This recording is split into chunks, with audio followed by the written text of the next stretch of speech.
पर्दाफाश। विद्यानगરમાં એસબીઆઈ એટીએમમાંથી પટ્ટી મૂકી પૈસા ચોરતા યુપી ગેંગના 2 સભ્યો ઝડપાયા। વિદ્યાનગર પોલીસે એટીએમ છેતરપિંડીના કેસમાં મોટી સફળતા મેળવી છે। નાના બજાર વિસ્તારમાં આવેલા એસબીઆઈ એટીએમમાં થતી ગોલમાલની ફરિયાદ બાદ પોલીસે 2 શખ્સોની ધરપકડ કરી છે। બેંકના ચીફ મેનેજર રાહુલ સત્યપ્રકાશ શુક્લાએ ફરિયાદ નોંધાવી કે ગ્રાહકોના ખાતામાંથી પૈસા કપાય છે પરંતુ તેમને રોકડ મળતી નથી। સીસીટીવી તપાસમાં જાણવા મળ્યું કે આરોપીઓ એટીએમ મશીનમાં પૈસા નીકળવાની જગ્યાએ પટ્ટી મૂકી દેતા પટ્ટીના કારણે ગ્રાહકોને પૈસા મળતા નહીં। ગ્રાહક ગયા બાદ આરોપીઓ પટ્ટી કાઢી પૈસા ચોરી લેતા આ રીતે તેમણે 51,600 રૂપિયાની ચોરી કરી। પોલીસે બાતમી આધારે વિદ્યાનગર શાસ્ત્રી મેદાન બસ સ્ટેન્ડ પાસેથી 2 આરોપીને ઝડપી લીધા છે। આરોપીઓની ઓળખ મંગલા શિરોમણી યાદવ અને કૃષ્ણા દેવપ્રસાદ ઉપાધ્યાય તરીકે થઈ છે, જે બંને સુરતમાં રહે છે। પોલીસે આરોપીઓ પાસેથી એટીએમમાં લગાડવાની પટ્ટી, 5 લાખની કાર, 21,000ની કિંમતના 2 મોબાઈલ અને 8,700 રૂપિયા રોકડ મળી કુલ 5,29,700 રૂપિયાનો મુદ્દામાલ જપ્ત કર્યો છે। પોલીસે વધુ તપાસ શરૂ કરી છે। પકડાયેલા આરોપીનો ગુનાહિત ઇતિહાસ પૈકી બંને આરોપીઓ પૈકી મંગલા શિરોમણી યાદવ વિરુદ્ધ અગાઉ જામખંભાળિયા પોલીસ મથકમાં આર્મ્સ એક્ટ હેઠળ ડિંડોલી પોલીસ મથકમાં છેતરપિંડીનો ગુનો નોંધાયેલ છે, જ્યારે બીજા આરોપી કૃષ્ણા ઉપાધ્યાય વિરુદ્ધ પણ જામખંભાળિયા પોલીસ મથકમાં આર્મ્સ એક્ટ હેઠળ તેમજ કડોદરા પોલીસ મથકમાં છેતરપિંડીના 3 ગુના નોંધાયેલ છે અને અન્ય 2 આરોપીઓને પકડવા પોલીસ કામે લાગી છે। આ ગુનામાં પકડાયેલ બંને આરોપીઓની સાથે પ્રવીણ કુમાર ઉર્ફે રાહુલ बरनदीन सिंह हाल रहे रॉयल रेसिडेंसी सूरत, मूल रहे जारी बजार जिला अलाहाबाद उत्तर प्रदेश તેમજ પાયલની પણ સંડોવણી હોવાનું ખુલ્યું છે। આ પ્રવીણ ઉર્ફે રાહુલ વિરુદ્ધ પણ કડોદરા પોલીસ મથકે છેતરપિંડીના 3 ગુના નોંધાયેલ છે। પોલીસે આ બંને આરોપીને પકડવા તજવીજ હાથ ધરી છે। ટીવીટી ન્યૂઝ નેટવર્ક સાથે બ્યુરો હેડ બસર મલિક આણંદ। વિદ્યાનગર પોલીસ સ્ટેશનમાં ગઈ તારીખ 6/3/2025 પહેલા નાના બજારમાં આવેલ રઘુવીર ચેમ્બર્સ પાસે આવેલ એસબીઆઈના એટીએમમાં કસ્ટમર જ્યારે પૈસા ઉપાડવા માટે જતો હોય ત્યારે તેના એકાઉન્ટમાંથી પૈસા વિથડ્રો થઈ જતા હોય, પરંતુ એટીએમમાંથી પૈસા બહાર નહોતા નીકળતા અને તેના એકાઉન્ટમાંથી પૈસા વિથડ્રો થઈ જતા હોય। આ બાબતે એસબીઆઈ એટીએમમાં ફરિયાદ કરતા ફરિયાદી રાહુલ સત્યપ્રકાશ શુક્લા મેનેજર શ્રી એસબીઆઈએ વિદ્યાનગર પોલીસ સ્ટેશનમાં આ બાબતે ફરિયાદ આપતા ગુનો રજીસ્ટર કરવામાં આવેલો।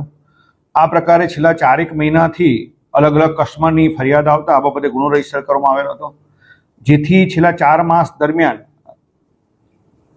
આણંદ તથા વિદ્યાનગરના નેત્રમ સીસીટીવી કેમેરાનો અભ્યાસ કરેલો। પોલીસ અધિક્ષક શ્રી જસાણી સાહેબની સૂચના અને માર્ગદર્શન હેઠળ વિદ્યાનગરના પીઆઈ ડીઆર ગોહિલ, તેમના પીએસઆઈ ચૌધરી તથા તેમની ટીમે આ બાબતે છેલ્લા 4 માસના સીસીટીવી કેમેરાનો અભ્યાસ કરેલો।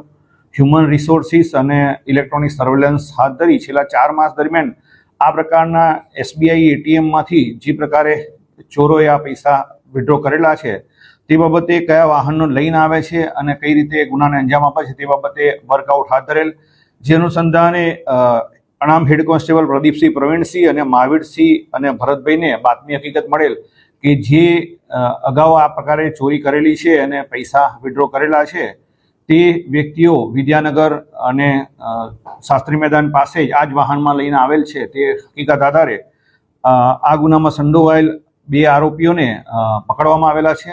તેઓ જે ગુનો કરવા માટે જે ગાડી હુન્ડાઈ કંપનીની ઓરા ગાડી લઈને આવતા હતા તે ગાડી પણ રિકવર કરવામાં આવેલી છે।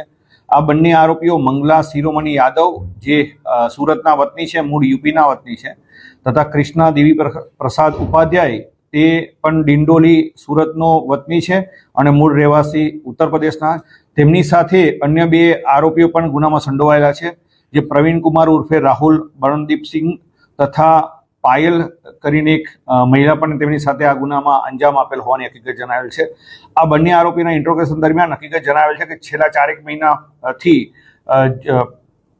નાના બજારમાં જે એસબીઆઈના એટીએમમાં જ્યારે કોઈ પણ કસ્ટમર પૈસા વિથડ્રો કરવા જાય એના પહેલા તે એટીએમમાંથી જે જગ્યાએથી પૈસા નીકળતા હોય એ જગ્યાએ ટેપ મારી દેતા, એટલે કસ્ટમર જ્યારે પૈસા વિથડ્રો કરે ત્યારે પૈસા બહાર નહોતા નીકળતા અને કસ્ટમર પૈસા ના નીકળે એટલે પોતાના ઘરે કે પોતાના જતો રહે ત્યાર પછી તેઓ આ જ એટીએમમાંથી પ્રવેશી ટેપ હટાડી અને પૈસા જે પણ વિથડ્રો કરેલા હોય એ પૈસા લઈ લેતા એવી હકીકત ઇન્ટ્રોગેશન પણ જણાવેલ છે।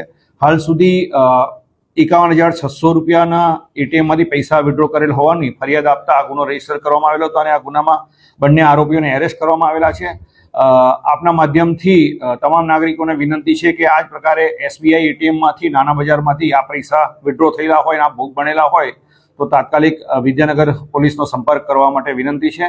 આમ આ અલગ પ્રકારની મોડેસ ઓપરેન્ડીથી ગુનાને અંજામ આપતી મૂળ યુપીની આ ટીમના 4 પૈકી 2 આરોપીઓને અટક કરી અને આ ગુનો ડિટેક્ટ કરવામાં વિદ્યાનગર પોલીસના પીઆઈ ડીઆર ગોહિલ તથા તેમની ટીમને સફળતા મળેલ છે. અગાઉ કોઈ ગુનામાં સંડોવાયેલો? હા, આ જે આરોપીઓ છે જે મંગલા શિરોમણી યાદવ તથા કૃષ્ણદેવી પ્રસાદ ઉપાધ્યાય જે પકડાયેલા છે તેમના વિરુદ્ધમાં સુરત શહેરની અંદર ચીટિંગના તથા આર્મ્સ એક્ટના 2 ગુનાઓ દાખલ થયેલા છે. તેમજ જે પકડવાના બાકી આરોપી છે તેમના વિરુદ્ધમાં પણ કડોદરા પોલીસ સ્ટેશનમાં ગુનામાં સંડોવાયેલા છે. આમ આ 4 આરોપીઓ ગુનાહિત ઇતિહાસ ધરાવે છે.